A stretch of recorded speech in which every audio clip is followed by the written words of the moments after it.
Bonjour, Aïssatou Sharif Baldé, journaliste, politologue, géopolitologue, analyste politique, chroniqueuse.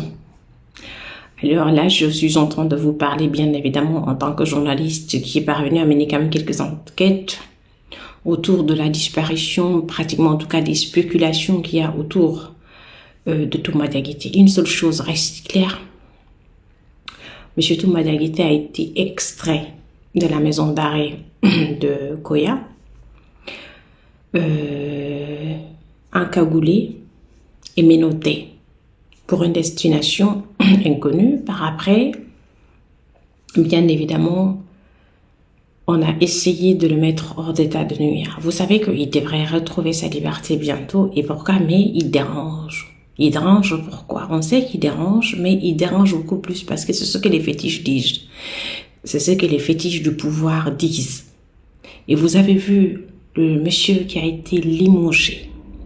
C'est l'ancien directeur de com à la présidence qui a été limogé, qui a parlé des fétiches, qui a parlé d'avoir pris contact avec des marabouts, qui ont des pouvoirs occultes.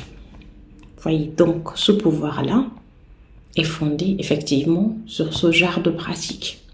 Alors, ce sont ces gens autour de ce pouvoir qui essaient de déterminer pratiquement qui est en danger pour le chef ou pas. Et donc, quand on se rend compte que tel est en danger, alors il faut le faire disparaître. Les militaires qui sont en train de disparaître, par exemple, même au niveau de la maison d'arrêt de Conakry, quand on les amène, c'est soit à Kassa ou à Fotoba où on essaie de leur administrer pratiquement des piqûres et tout, qui les paralyse après. Certains même qui étaient disparus, comme M. Barité, sont revenus à la maison d'arrêt de Corentin, où malheureusement ils n'arrivent plus à se mouvoir et tout, parce que ils sont carrément paralysés. Donc voilà comment notre État est géré actuellement.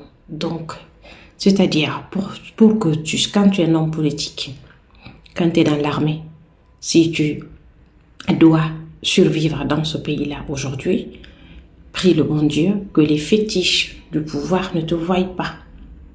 S'ils te voient comme étant quelqu'un qui peut enlever celui qui l'a, alors dis-toi, ils ont la possibilité de te faire disparaître, ils vont le faire.